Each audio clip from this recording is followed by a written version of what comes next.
आणि कोण कोण काय करतं, जरा संकट आले की मग ते ज्या देवाची पूजा करत होते ते काय म्हणतात, देवाचं किती करू दे बाई, काही फरक पडत नाही, रोज हात जोडते, आता कुठल्याच देवाला काहीच नमस्कार वगैरे करणार नाही. तर हे चुकीचं आहे ना. मग तुमची भक्ती किती मग कमजोर ठरते त्यावेळी, असं आहे. मग ह्याचा अर्थ तुम्ही देव जी परीक्षा घेतोय ती परीक्षा तुम्ही दिलीच नाही, तुम्ही आधीच हार मानली. त्यामुळं खचून न जाता फक्त एकच होप ठेवायचं की आपल्याला याचं फळ चांगलं भेटणार आहे. देव आपली परीक्षा घेतोय. सुखानंतर दुःख आणि दुःखानंतर सुख हे असतंच, ठरलेलंच आहे. आणि हल्लीच आपली लाईफस्टाईल एवढी धावपळीची झाली आहे, आपल्याला स्ट्रेस आहे भरपूर, त्याच्यामुळं नैराश्य प्रत्येकालाच येतं. त्यामुळं खचून जाऊ नका. तुमचं जे रोजचं रुटीन आहे ना ते चालू ठेवा आणि छोट्या छोट्या गोष्टींमध्ये आनंद शोधा. स्वतः आनंद राहा आणि दुसऱ्यांनाही, आपल्या म्हणजे फॅमिलीला आनंद द्या. आपणच आपल्या फॅमिलीची काळजी घेतली पाहिजे. आपले नातेवाईक किंवा आपले शेजारचे नाही घेऊ शकत. असे छोटे छोटे जे प्रोग्राम असतात, बर्थडे झालं, लग्न झालं, अशा वेळी तर आपण सगळे एकत्र येतोच, पण ते फंक्शन संपल्यानंतर ना पुन्हा आपल्याला आपल्या घरी यायचं आहे. शेवटी आपली जी चार भिंतीच्या जी आपली फॅमिली आहे ती महत्त्वाची. त्यामुळे आपापसात भांडू नका, हॅप्पी राहा, स्वतः आनंदी राहा आणि आपल्या फॅमिलीला पण आनंदी ठेवा. काय आवडतं ते चांगलं करून खा, स्वतः खा आणि आपल्या घरातल्यांना सुद्धा खायला घाला. मी प्रत्येक गृहिणीला हेच सांगेन, मन कशातच मारू नका. काय बनवायचे ते बनवा, घरात जे साहित्य असेल त्यात बनवा, नसेल ते आणा. जर आणायला जरी नाही जमलं तर निराश होऊ नका, नेक्स्ट टाईम आणा.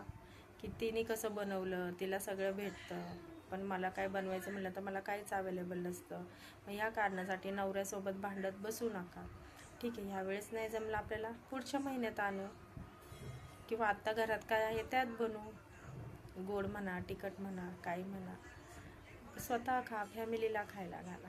सारखंच बाहेर खाण्यापेक्षा घरात ट्राय करा. व्यवस्थितपणे घरात बनवा, जपून. काय तळीमुळे वाचल तर लहान मुलांची काळजी घ्या, तिथं ते येणार नाहीत आणि खा ना. बघा, घरातले पण किती खुश होतील. मुलं म्हणतील की आपल्या मम्मीला पण भारी भारी आयटम्स बनवता येतात. नवरा पण खुश होईल, अरे वा, आज बायकोचा मूड चांगला आहे, किचनमध्ये आता स्वयंपाकाच्या व्यतिरिक्त पण वेगळे पदार्थ पण बनवायला लागली. प्रत्येक वेळी कोण तुमची स्तुती करणार नाही, पण ते ऑब्झर्व करतात.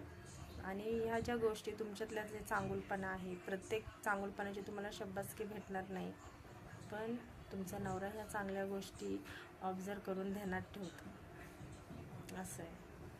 त्याला पण वाटतं की आपली बायको आपल्यासाठी, कुटुंबासाठी किती करते, मग आपलं पण कर्तव्य आहे तिच्यासाठी करायचं, तिला छोटे छोटे सरप्राईज द्यायचे. हा, आता बायकोचा बड्डे आला आहे, काय करू बायकोसाठी, तोही विचारायला लागेल तुम्हाला. अगं, तुझा बड्डे आला आहे, कसं आपण करायचा, बाहेर जायचं का घरात करायचा, बघा असं. पण त्यासाठी आधी तुम्ही एक पाऊल पुढे टाका. भांडणं होतात म्हणून महिने रुसून बसणं हा उपाय नाही आहे. ठीक आहे, नवरा बायकोची भांडणं झाली, नवऱ्याने आपल्यासोबत आबोला धरलं तर तुम्ही एक पाऊल पुढे टाका ना. काही फरक पडत नाही, कमी बाजू आहे असं काहीही होत नाही. नाती टिकवायची म्हणलं तर एक पाऊल आपल्याला स्वतःला पुढे टाकावं लागणार आहे, तरच ही नाती जपून राहतात, घट्ट बांधून राहतात. तर चला, भेटते मी तुम्हाला पुन्हा नेक्स्ट व्हिडिओमध्ये. कसा वाटला व्हिडिओ मला सांगा आणि प्लीज सबस्क्राईब करा आणि लाईक करा.